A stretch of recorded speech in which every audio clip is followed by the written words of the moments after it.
मित्रों, महाभारत युद्ध की कहानी ऐसी है जो कई रहस्यों से पर्दा उठाती है, लेकिन अब भी कई लोगों के मन में इस महागाथा को लेकर सवाल उठते रहते हैं। और उन्हीं सवालों में से एक सवाल ये भी है कि इस भीषण युद्ध के बाद इसमें इस्तेमाल होने वाले दिव्यास्त्र कहाँ छिपा दिए गए। तो नमस्कार और स्वागत है आप सभी का द डिवाइन टेल्स पर एक बार फिर। तो मित्रों, महाभारत के अस्त्र शस्त्रों का क्या हुआ ये जाने उससे पहले आइए ये समझते हैं कि संहारक दो प्रकार के होते हैं। पहला है अस्त्र और दूसरा है शस्त्र। अब अस्त्र उसे कहा जाता है जो किसी मंत्र या फिर किसी यंत्र द्वारा संचालित हो। मंत्र और यंत्र द्वारा फेंके जाने वाले अस्त्र बहुत ही भयानक और खतरनाक होते थे। इनके उपयोग से चारों तरफ हाहाकार मच जाती। जैसे कि वर्तमान समय में आप तोप, टैंक को ऐसे यंत्र समझ सकते हैं, लेकिन ये पौराणिक अस्त्र आज के इन हथियारों से कहीं ज्यादा विध्वंसक थे। मंत्रों से प्रयोग किए जाने वाले इन अस्त्रों में ब्रह्मास्त्र, पशुपतास्त्र जैसे कई अस्त्र थे। वहीं हाथों से चलाए जाने वाले हथियारों को शस्त्र कहते हैं। शस्त्र भी दो प्रकार के होते थे। पहला यंत्र शस्त्र और दूसरा हस्त शस्त्र। जहाँ यंत्र शस्त्रों में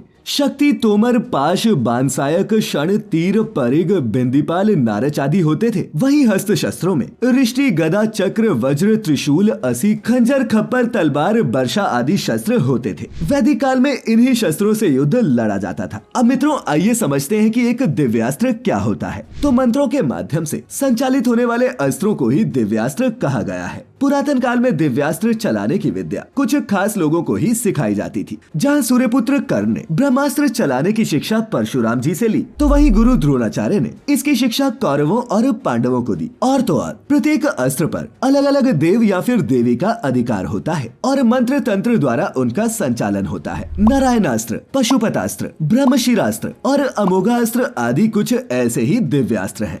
कैसा होता है दिव्यास्त्रों का प्रभाव? मित्रों, पौराणिक मान्यताओं के अनुसार अग्नियास्त्र से आसमान से अग्नि बरसती थी तो पजरने से भारी बारिश होती थी। इसी तरह दिव्यास्त्रों से आंधी और तूफान भी लाया जा सकता था। इन सभी अस्त्रों शस्त्रों का प्रभाव इतना खतरनाक होता था कि पूरे युद्ध स्थल का वातावरण भयावह हो जाता। इनसे बचना किसी के लिए भी मुश्किल था, लेकिन जो इन अस्त्रों की काट जानता था वही इससे बच पाता था। अब मित्रों, आपके मन में ये प्रश्न भी उठ रहा होगा कि इन दिव्यास्त्रों को साधा कैसे जा सकता है। तो इसके लिए बहुत कठोर तप करना होता था। सबसे पहले व्रत, उपवास, ध्यान आदि करके अपनी 5 इंद्रियों को संचालित करने की शक्ति अर्जित की जाती। जो मनुष्य एकचित्त हो जाता वही इन दिव्यास्त्रों को प्राप्त करने की क्षमता रखता। आइए अब कुछ मुख्य दिव्यास्त्रों के बारे में विस्तार से जानते हैं। ब्रह्मास्त्र। मित्रों, ये एक अचूक अस्त्र है जो शत्रु या फिर उसके पक्ष का नाश करके ही छोड़ता है। इसका प्रतिकार दूसरे ब्रह्मास्त्र से ही हो सकता है। महर्षि वेदव्यास लिखते हैं कि जहाँ ब्रह्मास्त्र छोड़ा जाता है वहाँ 12 वर्षों तक न तो वनस्पति उगती है और न ही प्रजनन होता है। इसका अर्थ ये है कि ये किसी परमाणु बम जैसा है। रामायण काल और महाभारत काल में इस शस्त्र का प्रयोग किया गया था। बता दें कि महाभारत के युद्ध में ब्रह्मास्त्र का इस्तेमाल अर्जुन और अश्वत्थामा के अलावा कर्ण भी जानता था। ब्रह्मशिरा। इसकी शक्ति भी ब्रह्मास्त्र जैसी ही थी और ये एक महाविनाशकारी अस्त्र था। मित्रों, ब्रह्मशिरा का अर्थ होता है ब्रह्मा जी का सिर। इसका उपयोग महाभारत युद्ध में भगवान कृष्ण, गुरु द्रोण और अर्जुन ही जानते थे। अश्वत्थामा भी इस शस्त्र का पूरा प्रयोग नहीं जानता था। युद्ध के आखिर में उसने क्रोधवश ये चला तो दिया, जिसके जवाब में कुंती पुत्र अर्जुन ने भी उस पर ब्रह्मशिरा का प्रयोग कर दिया। परंतु बाद में जब ऋषि मुनियों ने दोनों को समझाया तो अर्जुन ने इसे वापस ले लिया। लेकिन इसका पूरा ज्ञान न होने के कारण अश्वत्थामा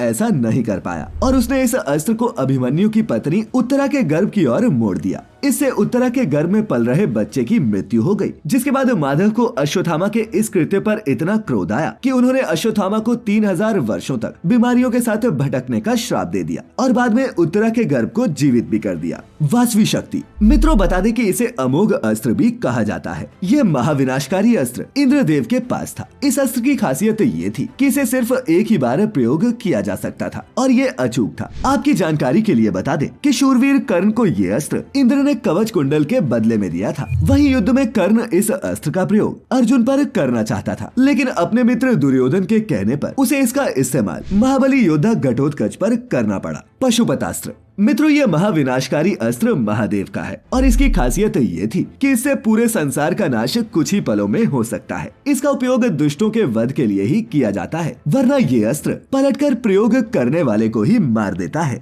नारायणास्त्र। मित्रों, ये अस्त्र भगवान नारायण का है जो बहुत ही विनाशकारी है। नारायणास्त्र से बचने का कोई साधन नहीं है और अगर इस अस्त्र से बचना हो तो अपने सभी अस्त्रों को त्याग कर नम्रता पूर्वक अपने आप को हरि को समर्पित कर देना होगा। तो मित्रों, देखा आपने कि दिव्यास्त्र कितनी तरह के होते हैं, लेकिन इन्हें साधने के लिए खुद को तप में तपाना बहुत ही मुश्किल है और हर दिव्यास्त्र को साधने के लिए वेदों में मंत्र दिए गए हैं। यजुर्वेद के उपवेद धनुर्वेद में अस्त्र और शस्त्रों के संबंध में उल्लेख मिलता है। अस्त्र शस्त्रों के संबंध में धनुर्वेद, धनुष चंद्रोदय और धनुष प्रदीप, इन 3 पुरातन ग्रंथों का जिक्र मिलता है। अग्नि पुराण में धनुर्वेद के विषय में उल्लेख किया गया है कि उसमें अस्त्रों के प्रमुख 4 भाग बताए गए हैं, जिनमें पहला है अमुक्ता, दूसरा है मुक्ता, तीसरा है मुक्ता मुक्त और चौथा है मुक्त सनिवृत्ति। तो आइए इन सभी के बारे में एक एक करके जानते हैं। सबसे पहले है अमुक्ता। मित्रों, ये उन शस्त्रों के लिए प्रयोग किया जाता था जो फेंके नहीं जा सकते थे। इनके भी 2 प्रकार हुए। पहला था हस्त शस्त्र, हाथ में पकड़कर आघात करने वाले हथियार जैसे तलवार, गदा आदि, और दूसरा था बाहु शस्त्र, जिसका मतलब था निशस्त्र होकर अपने शारीरिक बल से युद्ध करना।